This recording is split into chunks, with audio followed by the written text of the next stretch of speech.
Yeah? Hey dude, did you see the new Panasonic camera? What new Panasonic camera? The R5, you know, the new full frame that's about the size of a GH5. Oh, that Panasonic camera. We should get one. I mean, we don't really need one. Dude, it's full frame. It shoots the same type of video as the GH5. It's the size of a GH5. Did I tell you it's full frame? Oh, biggest thing. It has the flip out screen. Dude, we can vlog with it. We don't need to vlog. We create we make more cinematic stuff. We don't vlog. We're not a vlog channel, dude. Get that through your head. Dude, we should get one. Hold on. I have an idea. What's your idea? What if instead of getting the S5, we get one of the best micro four thirds cameras for hybrid shooting? How about that? So we're getting a GH5. Nope, we're not getting a GH5. We're actually getting a better camera than the GH5. What camera's better than the GH5? It's the one camera nobody knows Panasonic has in their lineup. And it performs just as well as the GH5, if not better than the GH5. We're getting the G9. Well, I mean, we already have the G9. We got the G9. We got a G9 instead of a GH5. That's not a GH5. Nobody's gonna care. It's either GH5 or we're not gonna make any videos anymore. Dude, we got the G9. We're not getting a GH5. We don't need a GH5 right now. We got a G9. Okay? We good? You good? Okay, guess we're going with the G9. I guess it's G9 time. I guess the G9 is the best micro four thirds camera the G9. Money can buy. Go ahead. Everybody's heard about the everyone. GH5. Everybody knows about the GH5, but nobody really knows about the Panasonic G9. I hope you're happy. Because nobody talks about it. Had a GH5. I don't know why. I'm not the expert. Well, but no, you had to get the G9. What if I am? We'll see ya. Okay, all right, bye. Hello, everybody. My name is Grant Shoffstall. I'm an automotive photographer, as well as videographer, as well as the owner of a Fiat 500 bar, but that's not the subject of today's video.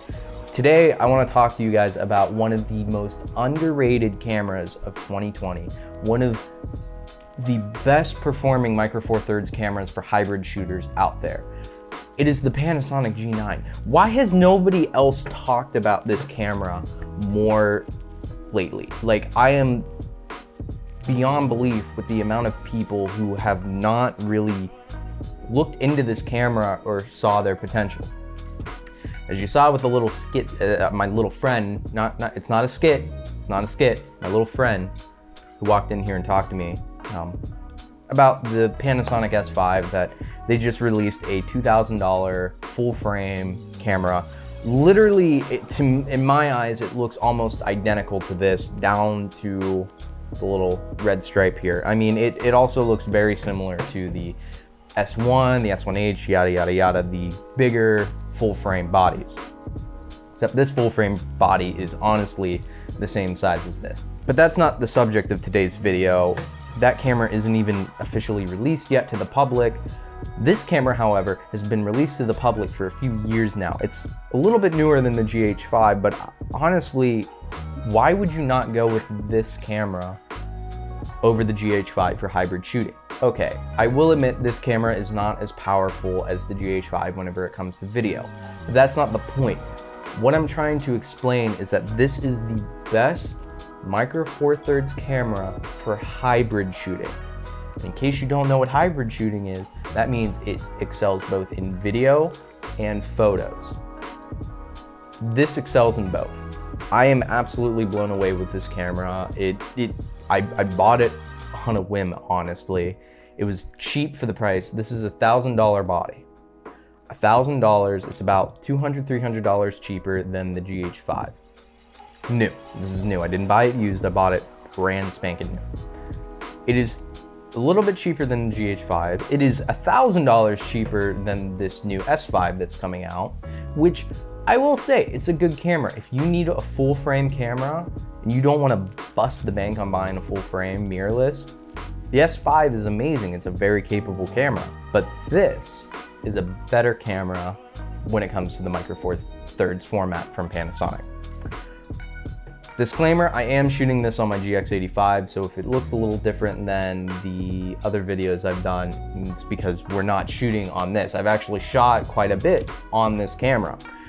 The Evo 8, the big turbo Evo 8 shoot I did, that was on the G9. The Z shoot I did was also on the G9. And all the videos so far in this channel have been with the G9.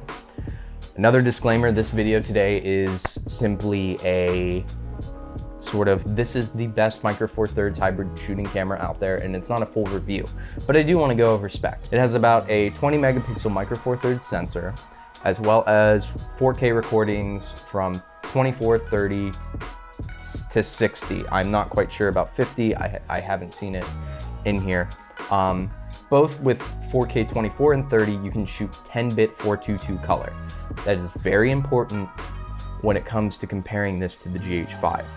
It has right now the same video recording capabilities as the GH5, except you can't go over like half an hour of recording, which, depending on what stuff you're shooting, can either be a deal breaker or not. In my personal opinion, if you're shooting anything that's over 30 minutes long, you're going to be looking into a different market of camera. You're not going to be looking into getting a small mirrorless camera. You're most likely going to be looking into getting a smaller camcorder, something with better cooling capability, something where you can record for over half an hour. So, with that being said, this has basically, in retrospect, the same exact video shooting capabilities as the GH5. It is in a different body than the GH5 though, and this body I absolutely love. This grip right here, I bought a cage for this and it showed up and everything, but I haven't thrown it on yet because I love handling this camera without a cage. I love this grip. It is one of the most ergonomic cameras I've used in a very long time. Everything's where you want it to be. Everything's easily accessible. Once you know where all the buttons are, you know where everything is. It has a locking mode dial on the other side and not over here because this thing has a little screen on the top. Is that important? No, not really. I mean, it is for photographers, and again, that's why this is a better hybrid shooting camera. Now, no matter what I say about, oh, it shoots the same video capabilities as the GH5, it shoots photos, it does all of this stuff that the GH5 also does, but that's not going to convince any of you that this is a better camera than the GH5.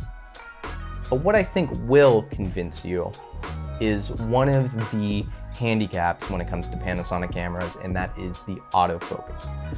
Autofocus on Panasonic cameras is atrocious.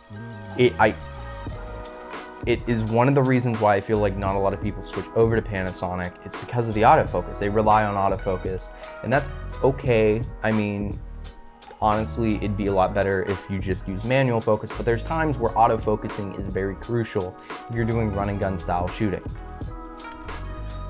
This, for some reason, has a different autofocusing software or code than all the other Panasonic cameras I've used. My work uses Panasonic cameras, and this just is actually incredibly better than the GH5. This camera was designed specifically for photography, specifically to have a good autofocus for photography, but it transferred over to video very well. All my car videos I ever shoot, they're 90% of the time I am using autofocus. It is because it's a lot of run and gun stuff, and simply because I don't have any manual lenses and I don't really have a good way to hook it up to the actual lens, because these are all fly-by-wire lenses, so they have infinite focus. You can just keep going and it keeps going. And the amount of times I turn on and off my camera, it's kind of a waste. I would have to reset my motors every time I turn off and on my camera. It would be an absolute pain to do it with the fly-by-wire lenses. And I still keep around my nucleus simply because of that, because I know I'm gonna get some manual lenses, and I know that's going to be an absolutely crucial piece of gear. But seriously, I want everybody to consider this camera. And I know not any amount of me talking will help you, and no amount of looking over the spec sheets will help you. What you need is actual footage. And I'm going to show you some raw footage right now from the Big Turbo Evo 8 shoot. You actually got to see a little bit of this footage in the beginning of this video with my friend coming in, the skit. The angle on him was filmed with this, and it was filmed in standard mode. I didn't switch it over to any other color profiles, and that was because I just wanted to show you how good the image can be straight out of this camera. I shoot in Cine Like D. I do not have Vlog yet. I am planning on buying it, but everything I shoot is in Cine Like D, so I can have a little bit more play when it comes to my color grading. I feel like the color in the Big Turbo Evo 8 video was absolutely phenomenal, as well as the color within the Z Shoot video. The Z Shoot, actually, I basically used the LCD screen off of this for the entire duration of that video, because I didn't have my Atomos Shinobi yet, and I couldn't really check anything properly. I do feel like I'm rambling on now. Let's get rid of the footage, get that out of here, and let's just get to a conclusion.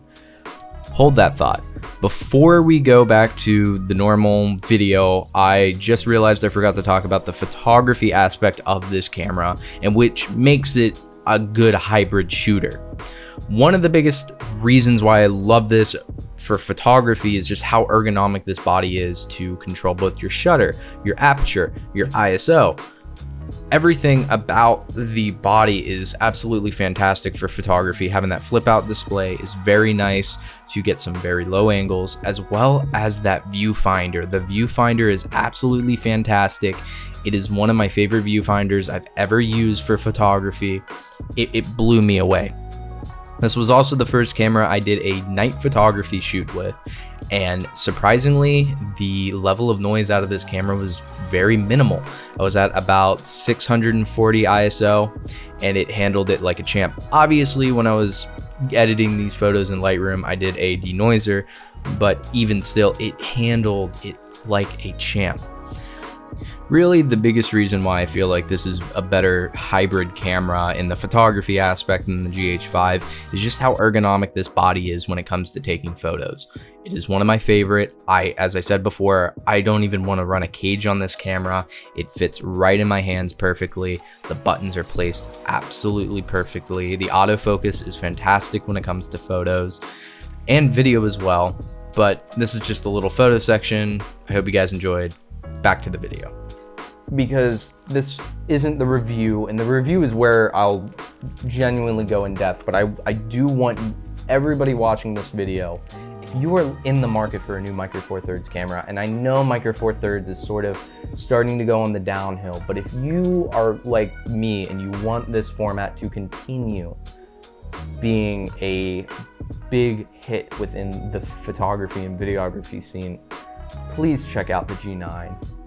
Look at it, really consider it. It is a really good hybrid shooter. And even if I do go and get a GH5 because I just need a little bit more juice when it comes to video, this will still be a fantastic camera regardless. And even if you're not looking for a video camera, but you like the Micro Four Thirds format and you still want to shoot photos, this is one of my favorite I love taking photos with that camera, with this camera. I love taking photos with it. It is fantastic. It is a dream to take photos with. I am genuinely blown away with how well this camera performed. And I know, again, no amount of some random YouTuber on the internet is going to be able to convince you to buy what camera best suits you. The most I can do is just tell you about my experience with it and just basically try to say, in my opinion, it's the best Micro Four Thirds camera. Anyways, I hope you guys enjoyed this video. Finally, an actual video production related video. Next video is probably going to be the behind the scenes video of the Big Turbo Evo 8, which I think will be fun. Anyways, I hope you guys enjoyed this video. Take care.